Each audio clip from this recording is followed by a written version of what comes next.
Millionaires are being made all season long at DraftKings.com, America's favorite one-week fantasy football site. One-week fantasy means no season-long commitments. Play whenever you want. Got a player who's hurt? No problem. Injuries won't derail your shot at victory because it's like a new season every week, so you're never stuck with the same players.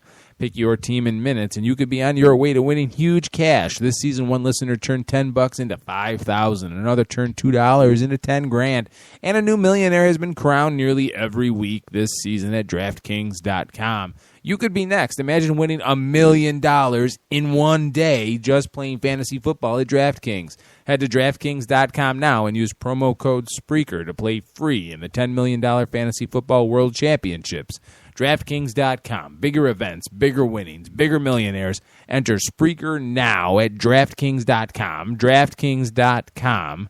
That's DraftKings.com. Just in case you didn't catch that, ladies and gentlemen. Which, by the way, just to add to that... you started talking too early.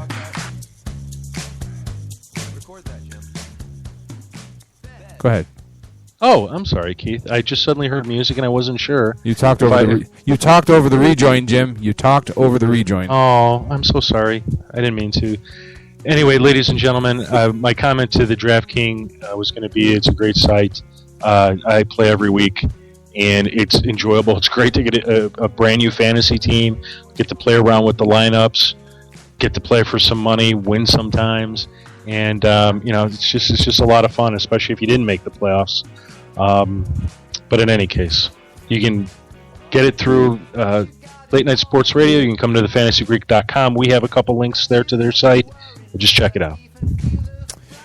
Late Night Sports Radio is on the air every Sunday, Monday, Wednesday, and Thursday, and Friday from 10 p.m. to midnight. Sundays and Thursdays, you got the Bob Sullivan Show. Monday night is 87 Sports Fans Live.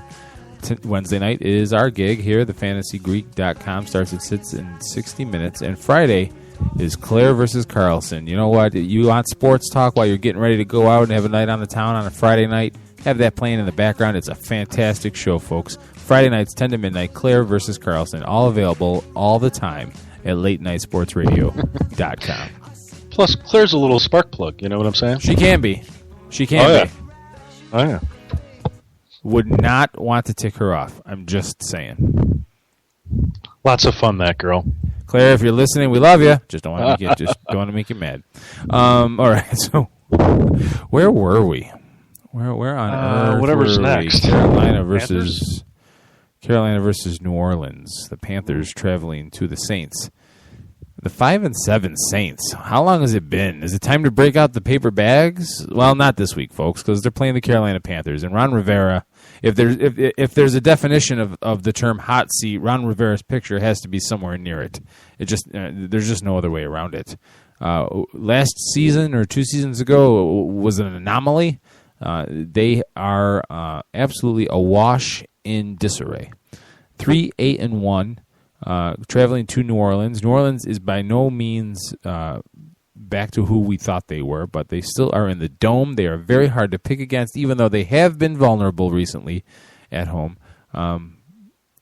It's still the Saints in the Dome, and it's still the Panthers. They have big holes on defense. I'm taking the Saints. Panthers, top 5 lowest scoring team. Top 5 most points allowed in terms of a defense. It is a terrible, terrible formula for trying to win a football game. Definitely the Saints are going to win this one at home. Overall, the Panthers have allowed the most points allowed overall in terms of touchdowns. Plus, they've allowed 4 defensive touchdowns to date. This means that you're certain all of your Saints playmakers like Drew Brees, Jimmy Graham, Kenny Stills has moved up to being a wide receiver too, with the number of targets that he's getting, receptions in his production. Marcus Colston in this Brandon Cookless offense is actually a pretty good play, and I like him as a wide receiver 3 this week. And you might as well go ahead and get the Saints DST out there. They're startable as a mid-range defense against a struggling Panthers team. For the Panthers, Greg Olsen and Kelvin Benjamin are going to be your best plays here for a number of reasons, besides being some of the best fantasy players at their respective positions. But there's going to be an opportunity for them to produce in garbage time. and you have to like that, and that's why you can get them out on fantasy gridirons. Cam Newton's more of a low-end option, but I can see him throwing for 2 touchdowns, especially if they get into some garbage time. And sort of a sleeper this week is going to be Jonathan Stewart. This is a Saints team that's giving up 122 rush yards per game and has given up 13 rushing TDs to date. That's a guaranteed 1 TD per game. So if you've got Jonathan Stewart and you need an RB2 or you need a flex play, he's definitely a player to consider this week. Still, regardless, the Saints are going to win this one at home, Keith. I was trying to make a Saints joke, but nothing was coming to mind. The New York Giants travel to the Tennessee Titans. Well, you want to talk about trying to pick which puddle of vomit to lick. This is the game. The Giants are a mess. They lost to Jacksonville. Okay, Eli Manning and Tom Coughlin lost to Jacksonville last week. And whether whose fault it was, who cares? They still lost. The Tennessee Titans, on the other hand, they're a team with no identity. Bishop Sankey has not lived up to expectations. They've turned it over to Zach Mettenberger. While the kid shows promise, I'm not ready to hang my hat on him. So what does it come down to, really? I mean, the Giants are giving up 26.6 a game. The Titans are giving up 28.2 per game. It's a question of, really, who do you believe in? And I have no reason to believe in the New York Giants right now. The Tennessee Titans are at home. I believe they have enough in the tank to beat this Giants team where they're trending. And I'm going to pick the Titans at home. I'm going to stick with the Giants on the road. Hopefully lightning doesn't strike twice. But, Keith, these are two teams that on paper are almost identical. I mean, everything from the amount of offense that they're generating to the amount of defense that they're allowing, touchdowns scored, yards allowed. However, because of their struggles early on in the season, the Titans, in just a couple key categories, seem to be slightly lower. How they're going to play this week really depends on how young Zach Mettenberger plays. I think as he goes, the Titans will go. In terms of fantasy, I like Rashard Jennings. He should have a huge game this week. The Titans are giving up 142 yards rushing as well as a touchdown per game. However, he may not play, and if he does not play, get Andre Williams in. This is too good of a matchup, everyone out there. Get Andre Williams in. He will be an RB2 this week, and certainly a very productive flex play. In terms of wide receivers, Odell Beckham Jr. is a must-start. Larry Donnell is a must-start just because he's one of the better tight ends out there that can possibly produce for you in fantasy football. Eli Manning, I've always said that he's the Jekyll and Hyde of fantasy football, and if I don't have to play him, I'm not playing him, and that's what I suggest you do too, unless you absolutely have to. For the Titans, I like Kendall Wright against a defense giving up 22 fantasy points in standard scoring leagues to the position. He makes for low wide receiver or flex play. Delaney Walker's another solid tight end that you just keep playing every single week because he can produce for you. And a player, and Keith, you mentioned Bishop Sankey, he's been such a disappointment. Everything from being the rage in the preseason as being the player to take over for Sean Green and just, basically be the most productive running back among all rookies. It didn't happen. It's partly his fault. It's partly the coach's fault. But yet he is a sleeper in this game because the Giants allow 141 yards rushing and a touchdown per game. Would I play him? No. But if this were a consolation bracket and I was short on running backs or there's an injury, I might do that.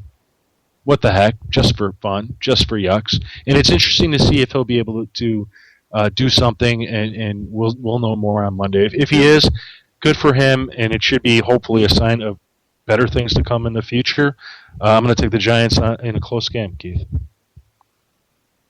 The Kansas City Chiefs travel to the Arizona Cardinals. So the Cardinals, before losing the last two games, ran off a 6-game winning streak. The Chiefs, before losing the last two games, ran off a 5-game winning streak. Very, very similar franchises in the fact that we just don't know what to expect from them. I mean, Kansas City has all of a sudden, some defensive questions being asked.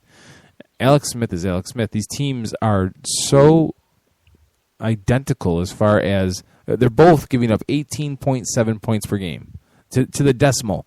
18.7 points for both teams. Kansas City is scoring slightly more. So the question becomes, do you believe in Alex Smith on the road, or do you believe in Drew Stanton at home? Gosh, I hate that question. But I still believe in the 9-3 Cardinals. They're 6-0 at home. The Chiefs have not been playing, complete football. I'm going to take the Cardinals at home. Just going to take the home team. Yeah, I like the Cardinals too, Keith. I think this is, though, the toughest game to call this week. They're two evenly matched teams, but they're also two teams that are struggling respectively in their own different ways. The Cardinals at the quarterback position and the Chiefs sort of in their secondary, and sort of just, I think the Chiefs have become a one-trick pony. It's Jamal Charles or nothing else. And quite frankly, eventually that's not going to work. But all that having been said, from a fantasy perspective, Jamal Charles is the only start from the Chiefs side of the football. And when you turn over to the Cardinals, it's going to depend. It's going to depend if Andre Ellington is healthy. If he's healthy, I think you start him against a team giving up 16.72 fantasy points to the position in standard scoring teams. There's leagues, and it's the team that let Latavius Murray just blow it up and run for almost 200 yards against him. So, yes, you start Andre if he's healthy. If he's not, I would hesitate playing Marion Grice, because not only do you have the issue of how many touches he's going to get, who's he going to be sharing the football with. This is a pretty tough Chiefs defense, and I just wouldn't trust him in that situation. The only other players to consider would be a healthy Larry Fitzgerald as a wide receiver 3. He seems to be the only one doing anything these days. And the two defenses, the Cardinals defense and the Chiefs defense, both of them are options this week because they're pretty good defenses, and each team is struggling right now. So at the end of the day, somebody's going to be seeing red, and from my perspective, it's going to be the Chiefs, Keith. The Buffalo Bills travel to the Denver Broncos. The Bills have been a nice story, 7-5. Kyle Orton instead of E.J. Manuel, sure, but other than that, the defense has been solid. They've suffered through. They've pressed on. They've come through the tunnel as far as losing Fred Jackson and C.J. Spiller. Now Jackson's back while Spiller is still on the mend. The Denver Broncos are the Denver Broncos. They are the Peyton Manning Broncos. They're scoring 30 points a game. They're giving up 23 a game. Their defense is just as good as Buffalo's, if you ask me, in my personal opinion. That being said, how do you pick against Peyton Manning in Denver? You don't. It's that simple. I'm taking the Broncos at home. Keith, I agree with you, but I am interested to see how this game comes out. If for the only reason the Bills have been one of the tougher teams in terms of points allowed. They've only allowed, and this is pretty spectacular, 20 TDs in total, rushing and passing, the entire season. That's 20 TDs in 13 games. I mean, that's pretty amazing. Now, when you look at the good teams that they played, like the Chargers and the Patriots, they gave up a total of 59 points, and that's why I don't think the Bills will be able to keep up with the Broncos. Nonetheless, you start everybody on the Broncos side, Peyton Manning, the players, all the key playmakers, including C.J. Anderson. This isn't a great matchup for him. The Bills' rush defense has been pretty stout, but C.J. Anderson, he looks like the real deal, and he looks like he can run pretty much on everybody. And you also start the Broncos defense because this is a game that they could control in terms of the score. For the Bills, I like Kyle Orton this week. He's a low QB1, high QB2.